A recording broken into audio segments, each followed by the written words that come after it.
Hello friends and enemies, welcome to or back to Happy Pronounce Me. Isabel here with my Herkyad 2.0 final vlog. So we have books left to read.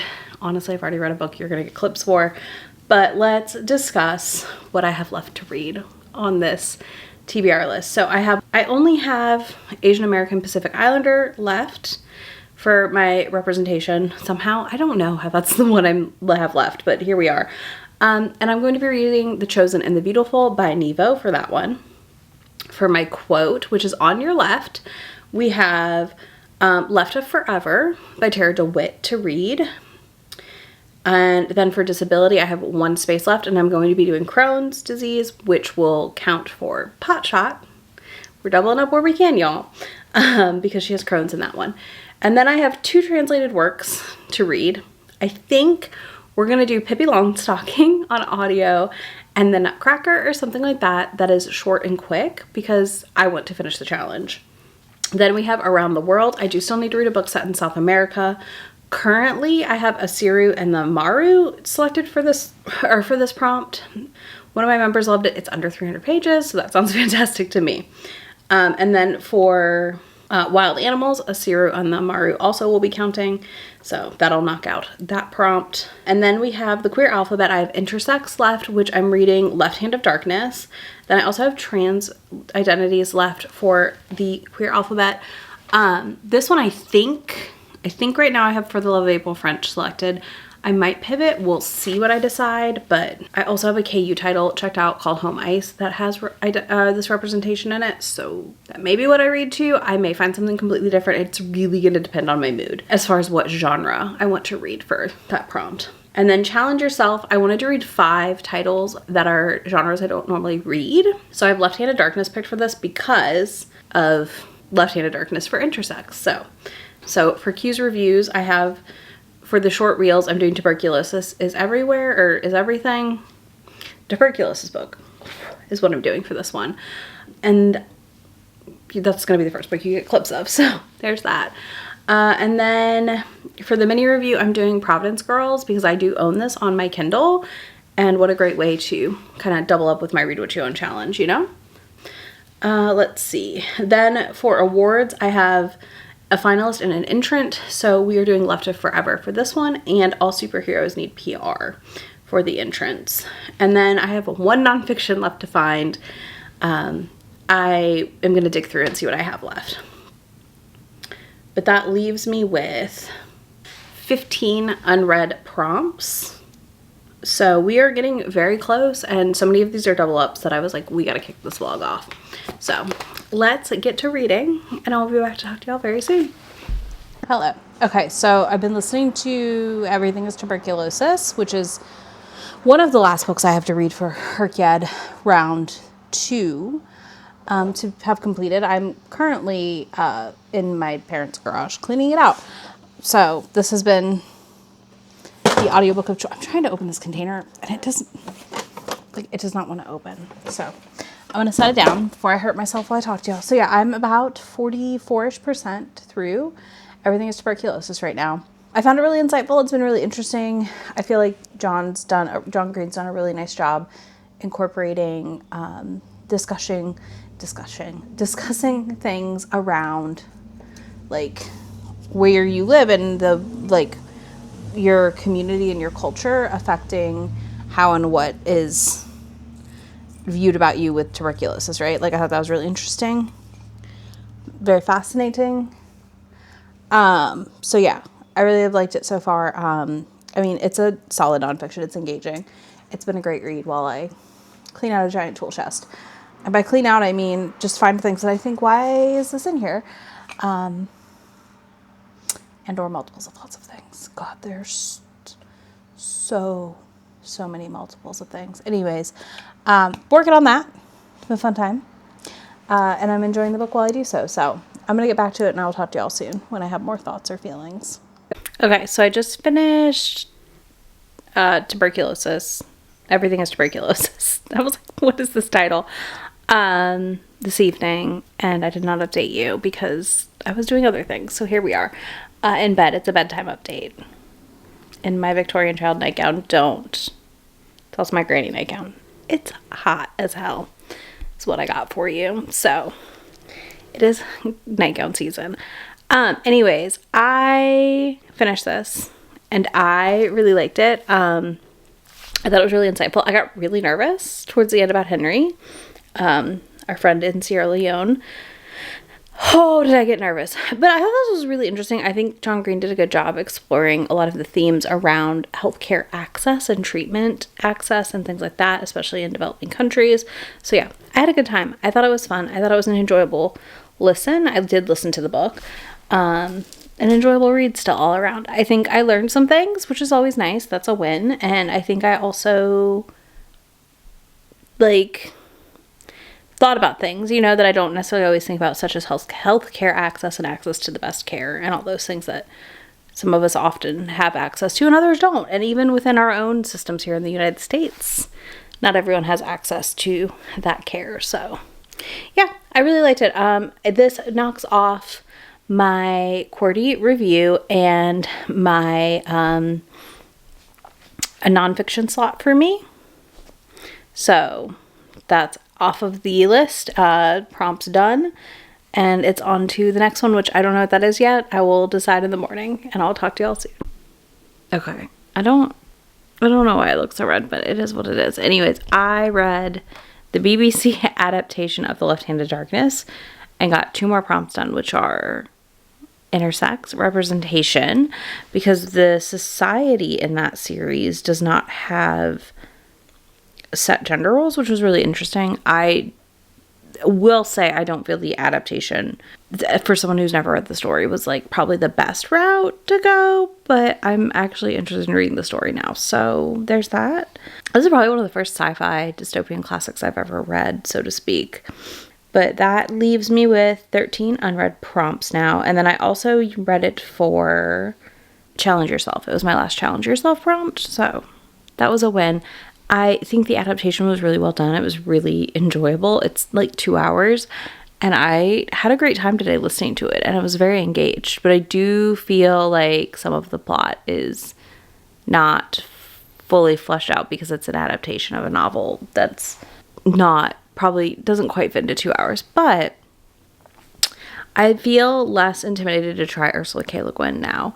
I've always kind of been a little bit intimidated by her books. I wasn't sure that they were for me. But now I'm maybe we try. Maybe we try some things. But yeah, so I read this. I enjoyed it. I'm excited to, at some point, maybe read some more and see what I think. So there's that. But yeah, I cannot believe that knocked out 2 more prompts.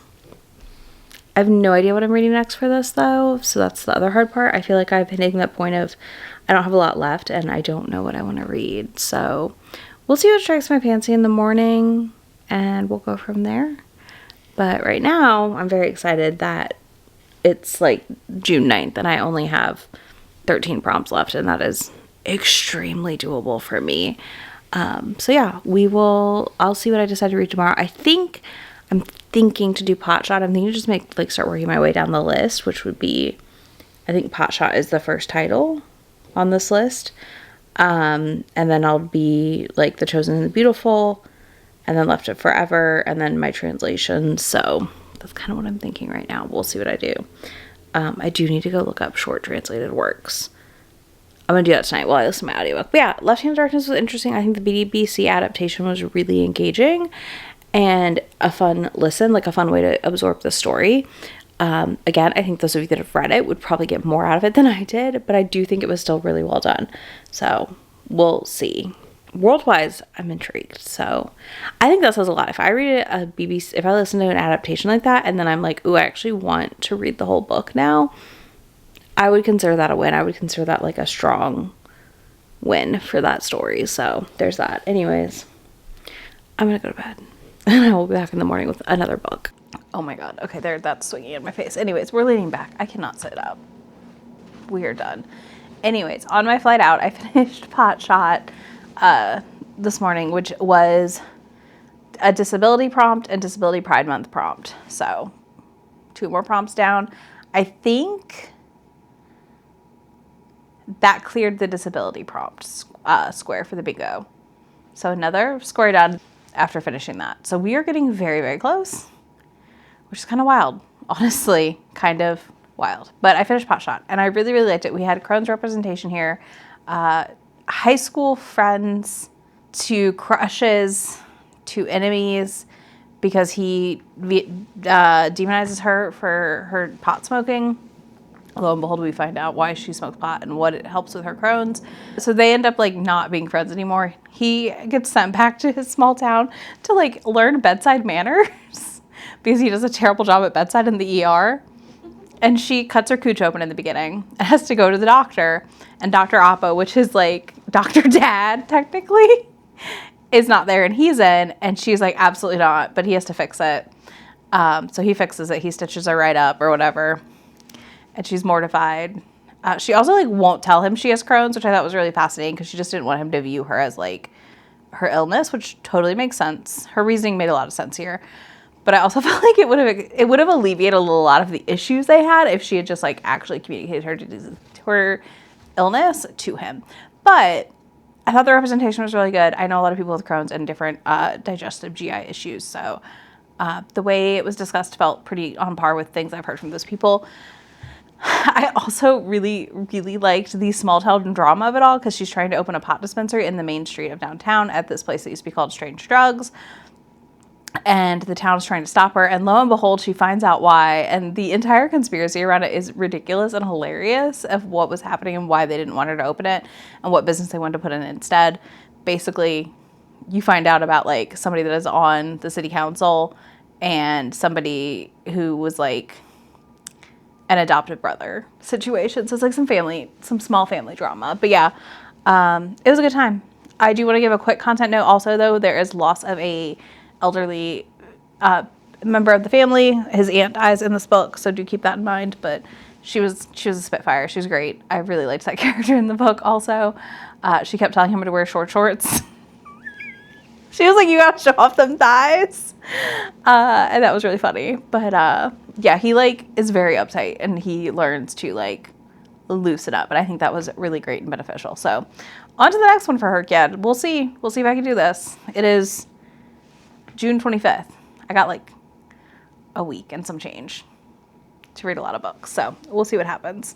Okay, this is a wildly belated Herkett update. I have finished some more prompts. So I read The Empress of Salt and Fortune the other day, and that knocked out my AAPI History Month pick because I was going to read The Chosen and the Beautiful, which I'm still going to read. That's going to be in a different video, but I need something quick, and that knocked that out. So that bingo box is full. It is done. It is complete. I did some shuffling because I realized that I just wasn't going to have time. So I looked back at what I read and I shuffled Automatic Noodle to include trans representation for my triple up instead of something different that I've read because I had another book I could put in there instead. So that is what I did. That was my Challenge Yourself, where I read 5 titles that were not romance, basically. But now I am 3 books away from being done, and I'm in the middle of all 3 books, and it is July 3rd. So I have 2.5 days. I think I got this. I think I can do this. So, because I'm home in like a day, so that's going to help. So yeah, you're not going to get an update again from me until I'm home again. But yeah, so basically, you're going to get 2 days of me reading like a maniac, but I need to update you on what I'm reading. So for South America and Wild Animals, I'm reading Asiri and the Amaru. I'm about 42% through. We're going to say I'm about halfway. I'm loving this. This is really fun and cute. She has made it to the new village because she's run away from home and is now helping a weaver person gather supplies. And then, yeah, so I'm really enjoying that. There's a vet that she's like, he's attracted to her. She thinks he's cute too. And they're kind of navigating that, and her like ability to talk to animals, hiding that has been really fun and engaging. The other thing I'm in the middle of is Left of Forever. I am 53% through.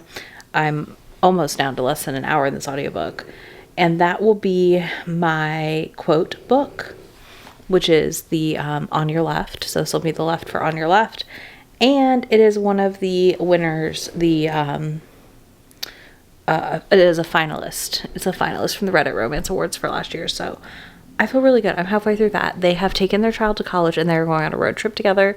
They have split up a while ago, and he and her both are like kind of, they still have a lot of yearning for each other and this romance they had when they were younger, and what could it be now?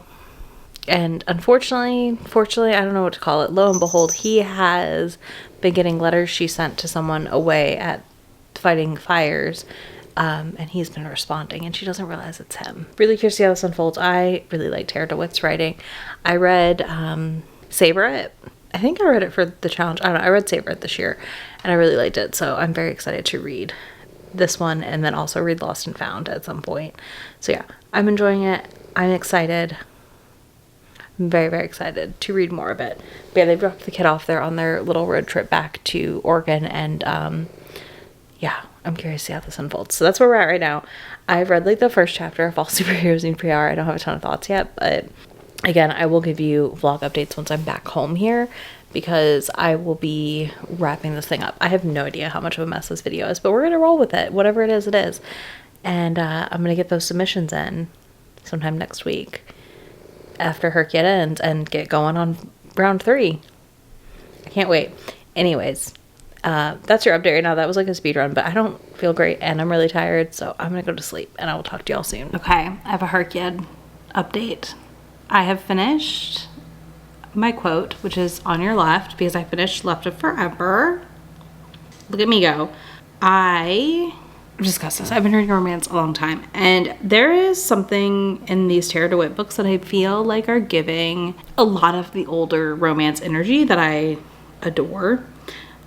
I'm trying to find my 2.0 spreadsheet. But yeah, that I just absolutely adore at the end of the day, and I'm having a blast. I really, really loved Left of Forever. I think this was a great second chance romance.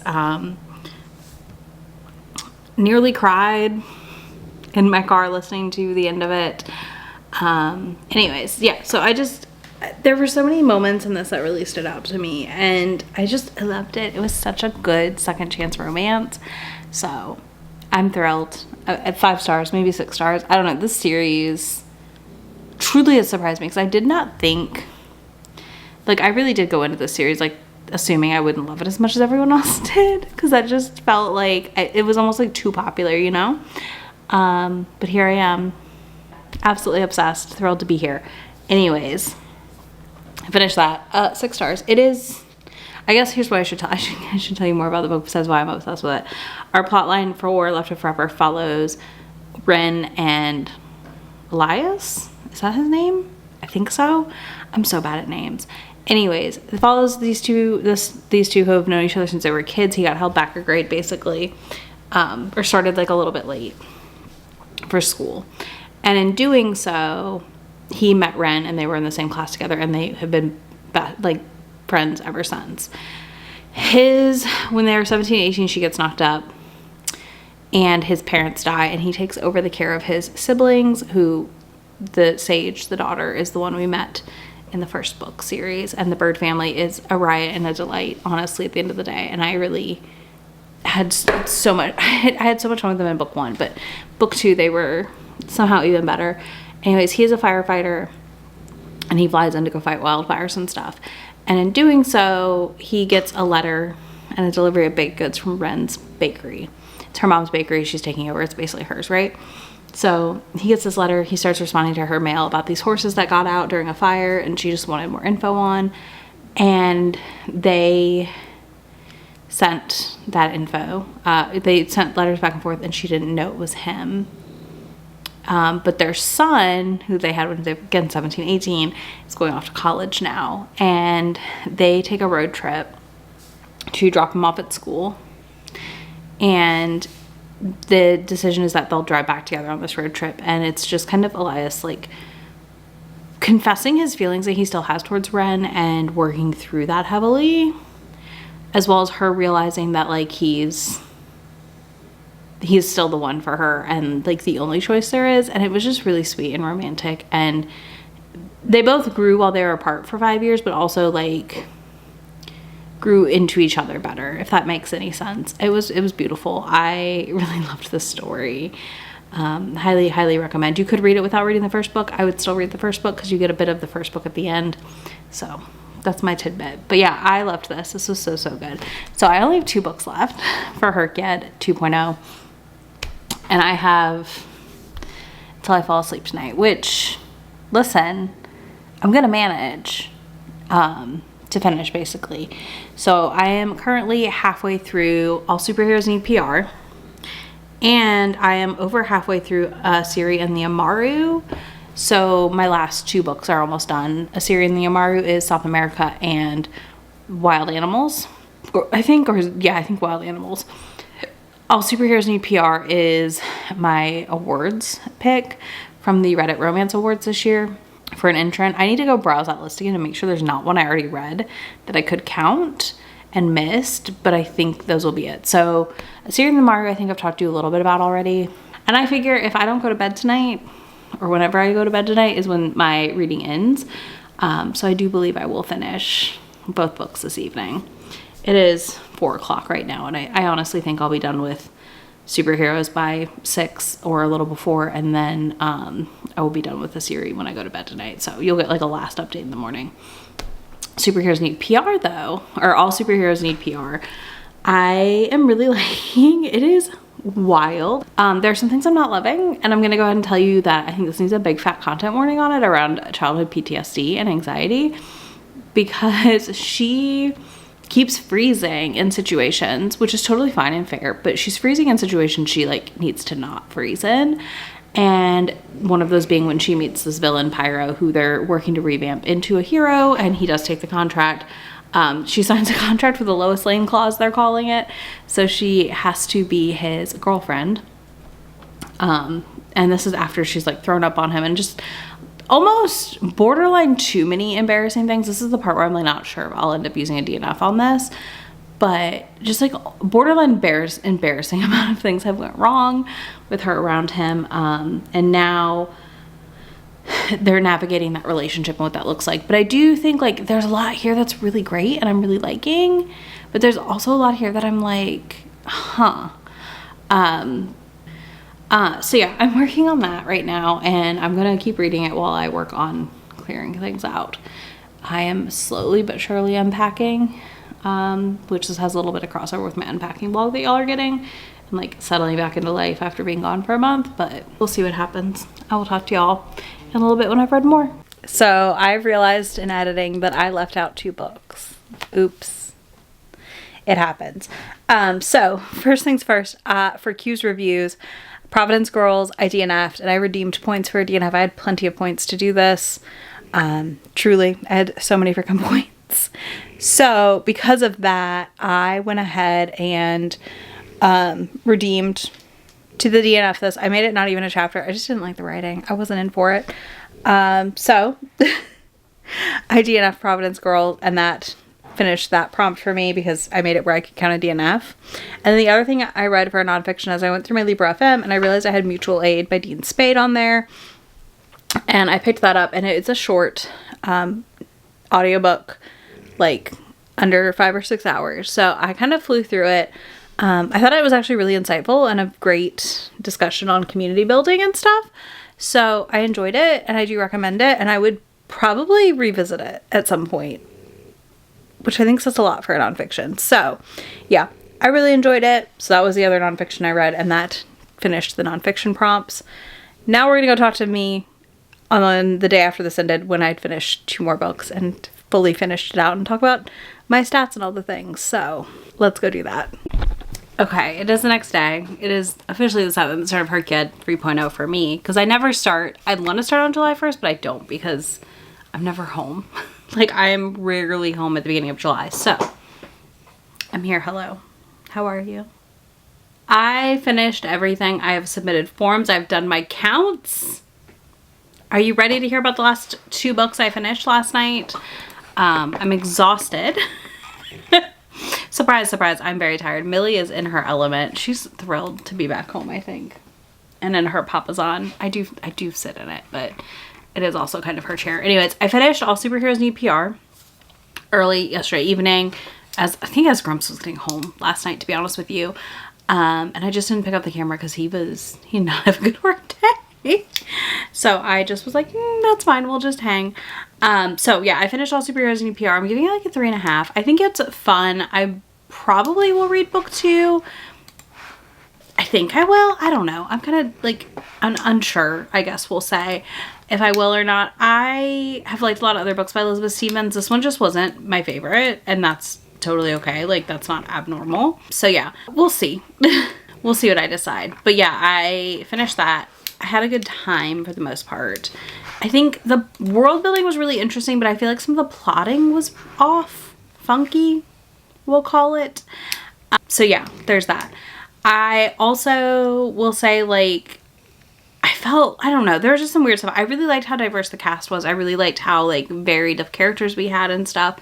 I thought, like I said, the world building stuff was really fascinating, but at the same time, like, the ending felt so weirdly rushed, but also drawn out, and I don't know, it was strange, but it was fun. Like, I did have fun. I think it was a decent superhero book, because I don't love a lot of superhero romances.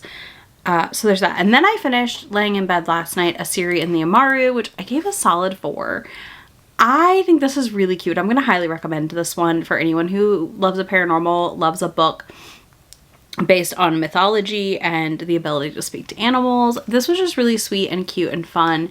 And it's just kind of a quiet, it is what I would consider a cozy book with plenty of plot happening. And I really enjoyed that element a lot. I liked how cozy and chill it was, while also, like, not, while still having a plot and, like, some tension, if that makes sense. I felt like that balanced out well in this one overall. So yeah, I enjoyed it. I gave it a solid 4. I would read more from Natalie Hernandez. It was just a blast. And that completed, Superheroes Need PR completed the award seasons, awards prompt. And then,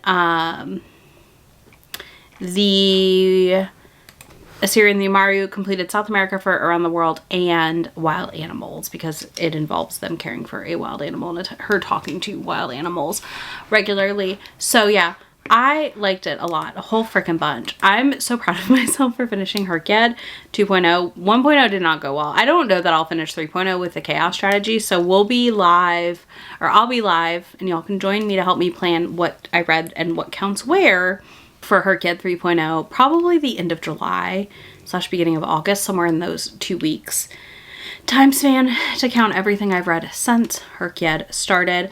The one takeaway I have is that I needed to do a better job using the tracker page this round, because I do feel like, is there a tracker page this round? So I need to do a better job using the tracker this round for sure, as far as like month read and all that stuff. I don't know that I'll fill out all of the data on this one, because I don't care about that. I have my own spreadsheet I use for that stuff, but I do want to make sure I'm doing month read, page count, and like prompts pretty well here. Everything else I'm not super stressed about filling out. But yeah, I'm really curious. And then I'm going to use the 3.0 log page a lot. But yeah, so I'm going to slowly import my books, and we're going to mark them to count for things. I figured if we do it every month or every other month, if I don't read a ton, that'll be good. And we will be counting manga. So I didn't count a ton of manga in Herkyed 2.0 on purpose, because I felt like it would make it almost too easy at times. I allowed myself to count some, but not excessives. So the amount of books I read for Herkyed 2.0 was 77, and I only doubled up on 42 titles, which I think is pretty good. Ideally, obviously, like, I want to double up as much as I can, because there's no point in not doubling up, in my opinion. I mean, if you want to make it really hard for yourself, go for it, but I just think you might as well double up, because why not? And I only tripled up on a handful. I had a lot of points. I had a lot of points, y'all. So yeah, I really enjoyed that, and I had a blast with Herkyed 2.0. I would love to know in the comments if y'all completed the challenge or not. How did that go for you? And if you didn't, are you trying 3.0? Are you excited for the chaos format? I don't know. Let me know down below. I'm excited to go live so often for it. I think that'll be really nice and fun, actually. Vlog is a mess. I apologize, but it is what it is. You're getting it, because I just think it's more interesting to do this than to not. So yeah, you're getting this vlog no matter how messy it is. So yeah, I feel really good that I finished. It was touch and go there for a minute. I really was not positive if I would knock this out the park or not. And I read enough to knock it out of the park, but there's definitely some stretching. Oh, I will tell y'all, I did skip 2 prompts. I skipped all the adaptions and I skipped the translations. I did finish, then any of those that I counted in the 77 also counted towards the ones I skipped, because some I skipped but didn't, like, I had already counted towards the translation. Like, I had read like 4 out of 5 translations or 3 out of 5, whatever it was. I'd read almost over half, and I was just like, I'm sick of this prompt. I was like, I'm sick of this prompt. I don't want to do it, so I just skipped it. But yeah, I had a good time with this round, and I'm pumped for 3.0, so I'm curious to see if you all had fun with 2.0 and are excited for 3. If you don't want to do any of that, you can leave me a confetti emoji, because obviously we're celebrating that I finished. I'm so tired. But I'm kind of still just in a little bit of disbelief that I managed it. So there's that. So yeah, you can find links to the books I read in this vlog down there. Links to my friend anywhere on the internet. And I will see you all soon and talk to you in a bit. Bye. About to leave, already packing. Come with me. I'm not really asking. We'll get away to a place where we don't know. About to see the world in action, what we can be, life with no distractions. We'll get away, this is what we wait